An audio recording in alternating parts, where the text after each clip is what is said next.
The occupants of the home, 33-year-old Jennifer Darger and 32-year-old Adam Darger, have been arrested for possession of a controlled substance, among several other things. I'm just down the road from the residence on 360th Avenue where the standoff occurred. Now, as you can see behind me, there is still some law enforcement on the scene. We are being blocked off from the house as the investigation is still underway. I'm here at the Instructional Planning Center where Brian Maher will be in just a few months to take his place as a Sioux Falls School District's newest superintendent. Sioux Falls Fire Rescue detected high levels of carbon monoxide in the building, about 2,000 parts per million. But firefighters also got another reading that could have proved to be even more dangerous. I'm just outside George Boom Funeral Home in Sioux Falls where the body of Stephen Ackerman is being held.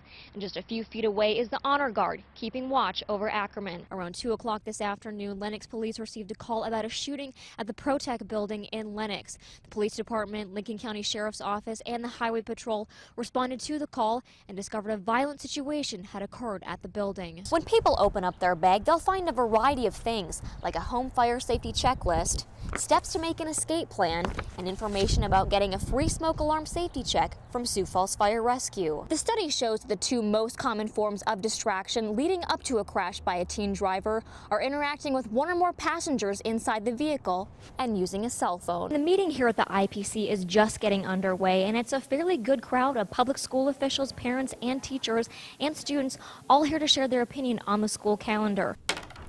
When the Monopoly Here and Now board game makes its fall debut, Boardwalk will have to move aside, as Pier will take its place as the most expensive space on the board. All of more details on the open house and how people can get involved tonight on KDLT News at 10. Reporting live in Sioux Falls, I'm Katie Blase, KDLT News.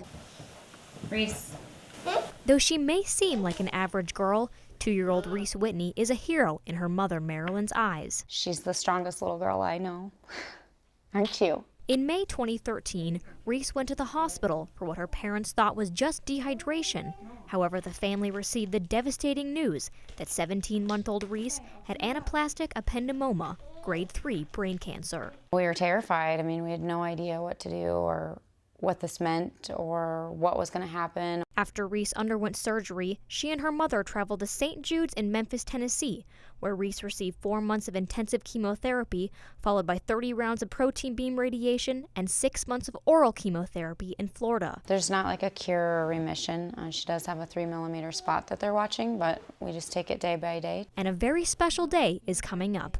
On November 28th, Reese will turn 3 years old. We weren't sure if she was even going to have a second birthday. Recently, someone in the cancer community came across an online post from Reese's mother explaining her cancer story and also Reese's love of receiving mail. A woman that's in the cancer community wanted to kind of reach out to everybody and have them send her birthday cards just to feel the love and support and just to feel special. Just about a week later, Reese's home is filled with over 400 cards and packages from people across the world. We just got something from Germany. The cards and packages have contained a princess dress, books, money, and Reese's favorite, stickers. Can you get it? Yeah. While the 5-year outlook for the brain cancer isn't promising, Reese's treatment is going well, and she's had a smile on her face through it all. We're hoping that that means that she'll beat the odds. Katie Blase, KDLT News, Sioux Falls. They'd heard a voice coming from the swamp or this general area on the southeast corner of Lake Madison calling for help. An open window at the house of Nancy Bain is a big factor in what saved the life of a man who had wandered into the swamp near Lake Madison. I woke up about 25 to 1 and I heard this sound. It sounded like help. Help. After hearing the man's voice, Bain soon called 911. Around 2 a.m., Madison Police, the Sheriff's Department, and Search and Rescue arrived on scene. Searched for about an hour and a half. They did not hear anything, did not find any sign of anybody. After an hour and a half, the search was called off. They thought that it was probably some kids who were in the area had been making noise. Bain went back to bed, but heard the cry for help again just a short time later. The difference was the next time he hollered, "Help me." Bain called 911 again, and around 4 a.m., emergency crews and law enforcement returned to the area. Unfortunately, we couldn't see him. We could hear him. With the extreme darkness near the swamp, crews couldn't see the man even with flashlights. He finally started responding a little bit, and so they went and got waders and one guy sank in past his knees. Search and rescue crews found the man about 100 yards from the shoreline in the swamp, but the trek to rescue the man was made even more difficult by the muck and the cattails. We had to find a boat to go pull him out of canoe, and found a man who was very cold, wet, probably hypothermic. Huntrod says the man was in the frigid swamp for at least 4 hours. It was cold, it was windy, the air temperature was right around 30 degrees last night, just above freezing. If it hadn't been for Nancy Bain and her open window, the man may not have survived. Caiti Blase, KDLT News, Madison. The deep and beautiful sound of the cello is what makes 12-year-old Maximus Garath coming back to the instrument for more. I practice about an hour and a half a day.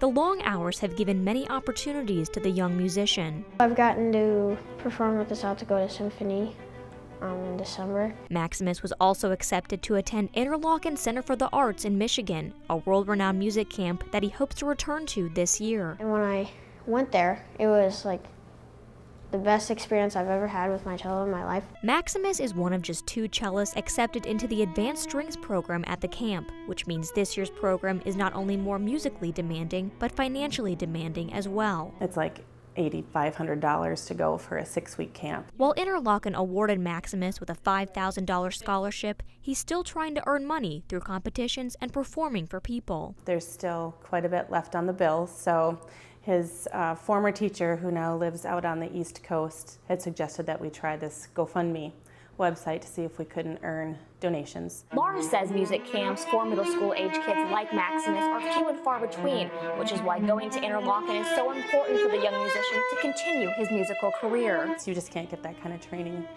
at home, or that enthusiasm. Though he's still in the early stages of his musical journey, Maximus is hopeful for where the cello could eventually lead him. I look forward to spending the rest of my life with my cello, and Interlochen is a great way along the journey that can help me with this. Caiti Blase, KDLT News, Sioux Falls.